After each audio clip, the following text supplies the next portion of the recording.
So மீன ராசி இவங்களுக்கான கார்ட்ஸ்.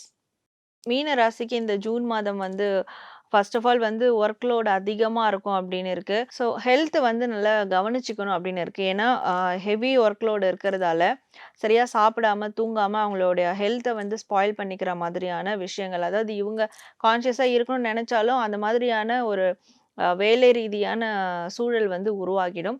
ஸோ அதனால ஹெல்த்த வந்து பார்த்துக்கணும் அப்படின்னு இருக்கு. அண்ட் இவங்களுக்கு வந்து அ சில அவேர்னஸ், சில அவேக்கனிங் இந்த ஜூன் மாதம் வந்து கிடைக்கும். ஸோ இவங்க ஏதாவது ஒரு ஜட்ஜ்மென்ட், ஏதாவது ஒரு காரியத்தையோ, நபர குறித்தோ ஒரு ஜட்ஜ்மென்ட் வச்சிருப்பாங்க.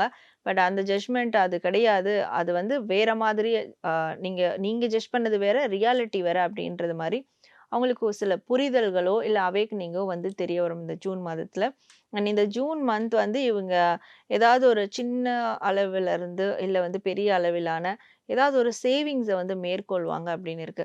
சில பேருக்கு அவங்களுடைய சேவிங்ஸ் வந்து இந்த ஜூன் மாதம் எந்த அளவுக்கு அது யூஸ்ஃபுல்லா இருக்க போகுது அப்படின்றதையும் கூட பார்ப்பாங்க.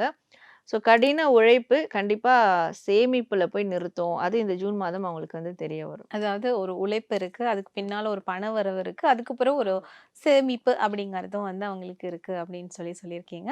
குறிப்பா வந்து இவங்களுக்கு அந்த கார்டு எல்லாத்துலயுமே வந்து லேடீஸ் ஓரியன்டடா ஏஞ்சல்ஸ் அப்புறம் ஒரு லேடி உட்கார்ந்துட்டு இருக்கிற மாதிரியான ஒரு கார்டு தான் நம்ம பார்த்தோம். இதுக்கான ரீசன் என்ன? இது மூலமா அதாவது யூனிவர்ஸ் வந்து மீன ராசிக்காரர்களுக்கு என்ன விஷயத்த சொல்ல வருது?